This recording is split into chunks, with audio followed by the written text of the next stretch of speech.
Hello, welcome to my channel and it's day 3 in Wayanad. So వింటున్నారా, చాలా రోజుల తర్వాత స్పారోస్ కానీ, పావురాలు కానీ, కాకులే కానీ, కోళ్ళే కానీ సౌండ్లు చాలా అంటే చాలా ప్రజెంట్గా ఉంది. నా టైం వచ్చేసి 6:30. సో వాయనాడ్ నుంచి ఇవాళ మేము బయలుదేరుతాం అనమాట టు మైసూర్. సో వాయనాడ్ నుంచి వెళ్ళే ముందు మేము కవర్ చేసిన ఇంకా 2 ప్లేసులు ఏంటి అంటే వైల్డ్ లైఫ్ శాంక్చురీ ఒకటి, ఇంకోటి ఒక రామ సీతా టెంపుల్ అని ఒకటి ఉంది. ఆ 2 కవర్ చేసి ఇవాళ మేము మైసూర్ బయలుదేరుతాం. సో ఇవాళ 6:30కి లేవగానే ఎందుకో ఒక వాక్ తీసుకోవాలనిపించింది. ఫస్ట్ 1-2 డేస్ చికాగా అనిపించింది. సరే, నిన్న నైట్ మాత్రం మాకు చాలా ప్లెజెంట్గా అనిపించింది అనమాట. వాయనాడ్లో ఉండాలి కొన్ని రోజులు, చాలా బాగుంది ప్లేస్ అనిపించింది. బట్ కమిట్మెంట్స్ అండ్ జాబ్స్ వల్ల మనం ఫుల్ టైం ట్రావెలర్ కాదు. But we need to head back. So climate మాత్రం ఏం రేంజ్లో ఉందన్నమాట, వెరీ లవబుల్. సో ఇవాళ మనం కొంచెం వాక్ తీసుకొని లాస్ట్ వాయనాడ్ గాలి పీల్చుకొని, ఎందుకంటే హైదరాబాద్ వచ్చాక మొత్తం పొల్యూషన్ ఉంటుంది కదా ఇక అందుకనమాట. సో ఇవాళ wild life sanctuary and Ramaseetha టెంపుల్ని కవర్ చేసి మనం మైసూర్లోకి వెళ్దాం. డైరెక్ట్గా మిమ్మల్ని కార్లో కలుస్తాను, ఎందుకంటే రూముల్లో కానీ ఆ కార్ రోడ్లో కానీ ఏమి ఉండదు.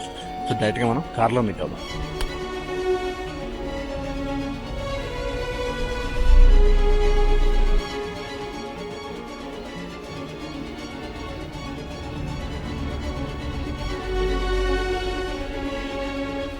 ఇది దా coffee, Wayanad coffee.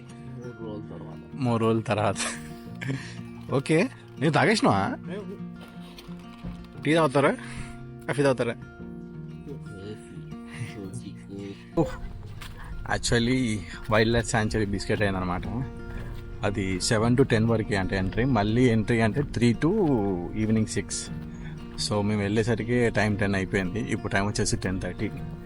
So wild life sanctuary ఎగిరిపోయిందనమాట మా లిస్ట్లో. ప్రస్తుతం అయితే లవకుశ టెంపుల్లో ఉన్నాం, సీతా లవకుశ టెంపుల్. ఈ టెంపుల్కి సీతాదేవి, లవుడు, కుషుడు వచ్చారంట. So let's see. ఆర్కిటెక్చర్ మొత్తం అదిరిపోయింది. అది ఇప్పుడు పురాణ కాలం టెంపుల్లా ఉంది. దాన్ని ఇప్పుడు వీళ్ళు రెనోవేట్ చేశారు. భక్తి వచ్చేసింది మా వాళ్ళకి.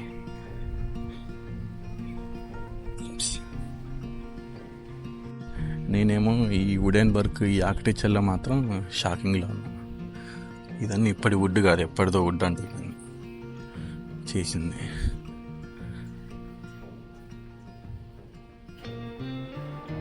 పూజారులు కూడా ఇప్పటి కాదు, ఇవి ఎప్పటియో. ఇవి ఈ రాళ్ళు, ఈ ఆర్కిటెక్చర్ అంతా ఇప్పటిది కాదు, ఎప్పుడు వేస్ట్. ఇంకా ఉడంతా ఇంకా అలాగే ఉన్నాయి.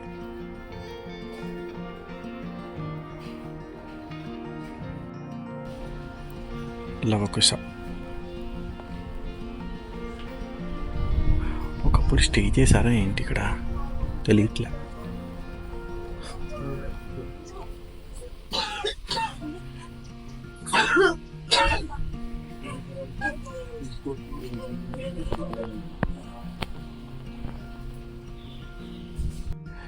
ఈ టెంపుల్కి సీతాదేవి ప్రెగ్నెంట్గా ఉన్నప్పుడు వచ్చారంట. ఇది టెంపుల్ కూడా కాదు, ఆశ్రమం. ఈ ఆశ్రమం వాడదు అంటే వాల్మీకి గాడిది. సో వాల్మీకి దగ్గరికి సీతాదేవి వచ్చినప్పుడు తను ఇక్కడే డెలివరీ చేశారంట, లవుని, కుషుని. సో ఇక్కడే డెలివరీ చేసి తను ఇక్కడే ఉన్నప్పుడు రాముడు అశ్వత్థామని ఒక గుర్రాన్ని పంపించాడు కదా, ఆ గుర్రం వచ్చి ఇక్కడికి ఆగిందంట. సో మళ్ళీ వెనక్కి వెళ్ళటం ఇష్టం లేక తను ఇదే భూమిలో కలిసిపోయారని చెప్పేసి చెప్తున్నారు. అండ్ అలాగే ఈ ఆశ్రమం ఎన్ని ఇయర్స్ ఓల్డ్ అనేది వాళ్ళు ఎగ్జాక్ట్గా చెప్పట్లేదు అనమాట. పంతుల్ని అడిగాము, ఎగ్జాక్ట్గా చెప్పట్లేదు, ఎన్ని ఇయర్స్ ఓల్డ్ అంటున్నారు. సో తన భూమి సీతాదేవి భూమిలోకి వెళ్ళిపోతున్నప్పుడు రాముడు పట్టుకోవడానికి ట్రై చేశారంట. తన హెయిర్ మాత్రమే తట్టిందంట. సో సీతాదేవి భూమిలోకి వెళ్ళిపోయిన తర్వాత హెయిర్ రామసీత ఉండిపోవటం వల్ల ఇక్కడ ఆవిడ్ని ఒక పేరు ఉంది, జడిత్య అని చెప్పేసి మీకు చూపిస్తాను ఇక్కడ.